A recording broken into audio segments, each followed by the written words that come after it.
Buenos días, profesor. Mi nombre es Ever Carvajal Lara. Mi código es U18303187. El tema a tocar es el ciclo de Carnot y el problema es el siguiente. En una máquina de Carnot cuya fuente de alta temperatura está a 620 Kelvin, recibe 550 joules de calor a esta temperatura en cada ciclo y cede 335 joules a la fuente de baja temperatura. Las preguntas son: A. ¿Cuánto trabajo mecánico realiza la máquina en cada ciclo?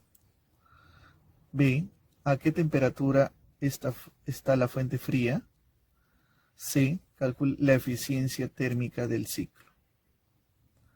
Por datos tenemos la temperatura 620 Kelvin, la temperatura de alta, la temperatura caliente, el calor que ingresa 550 joules y el calor que cede, que es 335.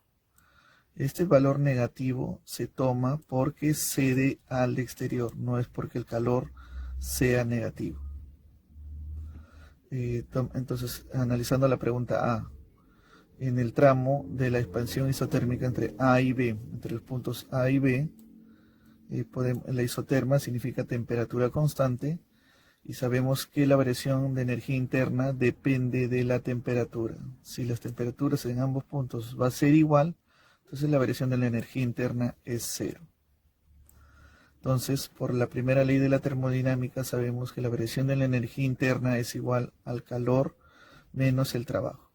Si la variación de energía interna es igual a cero, entonces el trabajo va a ser igual al calor. Y por dato tenemos que el calor en el tramo AB que ingresa es 550 joules, que esto sería lo mismo que el trabajo. En el mismo caso sucede en el tramo CD, la misma isoterma de compresión, temperatura constante, el trabajo, la variación de la energía interna va a ser igual a cero. Entonces, de igual manera, el trabajo va a ser igual al calor, que es menos 335 joules. Evaluando la otra parte del ciclo, entre el proceso adiabático de B a C, sabemos que el trabajo en esos tramos, en el trabajo adiabático es igual a cero. Entonces la variación de la energía interna quedaría que el trabajo sería igual a menos la variación de energía interna. Esto sería igual al número de moles por la constante Cb por la variación de la temperatura final menos la inicial. Dejamos un momento esta ecuación, pasamos a la compresión adiabática del tramo DA.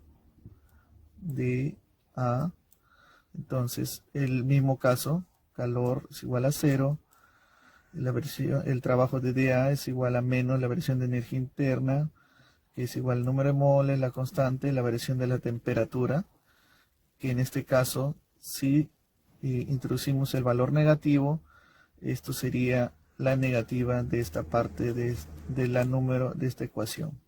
Entonces, al sumar estas dos ecuaciones, se cancelaría. Entonces, el trabajo del ciclo, trabajo total, solo quedaría por el tramo AB, que es 550 joules, el tramo BC, que es igual a 0, el tramo CD, que es menos 335 joules, y el trabajo total del ciclo, que sería 550 menos 335 joules. Eso vendría a ser 215 joules. Entonces ya encontramos la pregunta A, que la consulta era hallar el trabajo total del ciclo, de un ciclo, ¿no? Del ciclo. Pasamos a la pregunta B, que es encontrar la temperatura fría del depósito.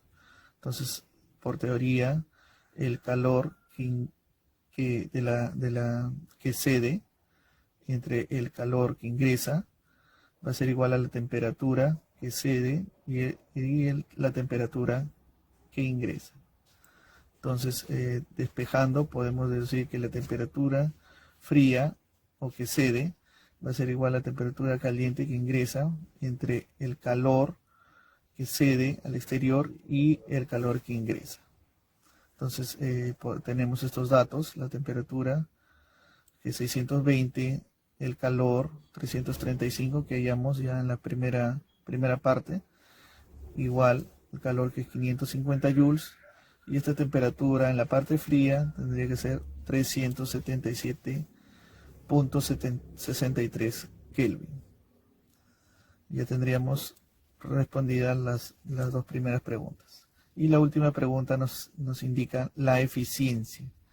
La eficiencia lo podemos dar como el trabajo entre el calor que ingresa o 1 menos la temperatura que cede al exterior entre la temperatura que ingresa. En ambos casos podemos decir que ya hallamos en la primera parte que el trabajo total es 215 joules y el calor que ingresa es 550. O en otro caso sería 1 menos la temperatura que ingresa, la temperatura que cede por la temperatura que ingresa. 1 menos 377.63 que le encontramos entre 620 Kelvin. Esto nos da 0.3909, que sería igual a 39.09% de eficiencia de este ciclo de Carnot.